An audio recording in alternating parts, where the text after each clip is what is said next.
Ayan po mga lodi, mga idol, mga kaparmer, at puntahan po natin itong aking okrahan na sinabugan ko ng abono. Ayan o, pakita ko sa inyo. Ayan, natapos na po ang aking pag-abono. Ayan, makikita nyo po may mga puti na. Yan po ay pinaghalong triple 14 tsaka 1620. Ayan, hindi ko na po naipakita sa inyo kanina na ako yung nag-aabono dahil umuulan at wala po tayong tripod. Alam niyo na, wala pa tayong tripod dahil nasira yung aking tripod. Kaya ayan, ngayon ko na ipapakita. Pagkatapos ko naman pong mag-apply ng abono o maglagay ng abono ay umaraw naman. Ayan, nakikita nyo, liwanag na. Pero ayun, nakikita nyo naman ang kaimas ay basang basa, basang basa sa ulan. Ayun o, kasama ko pa yung aking mga alaga. O, yan pa yung iba. Lagi yung kasama yung mga aso at saka pusa ko. Ayan, nakikita nyo yung aking mga okra. Gaganda na. Gaganda na ang kanilang mga bulas. At pagkalipas dito ng mga 3 araw, pagka nalusaw na itong aking in-apply na abono, ay makikita na po natin yung kanyang resulta. Yun doon nga pala sa kabila mga kaparmer ay ayos na.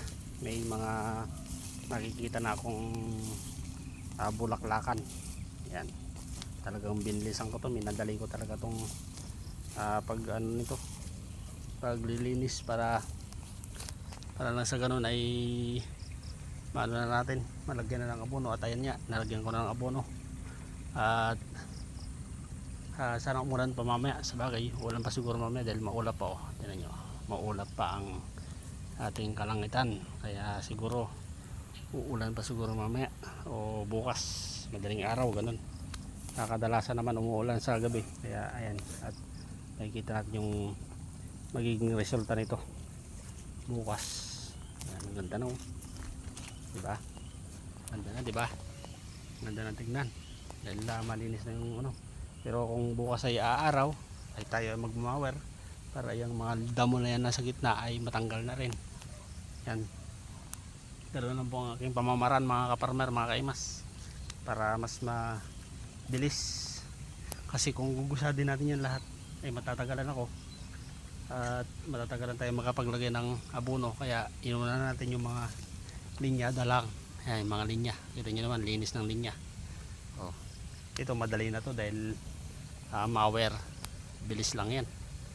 So ayun, update lang po tayo mga kaparmer. At maraming salamat na naman pong muli sa inyong pagsama kay Agri Kaimas Vlog, na nagsasabing masaya ang buhay pag may mga tanim na gulay. Hanggang sa muli, happy farming!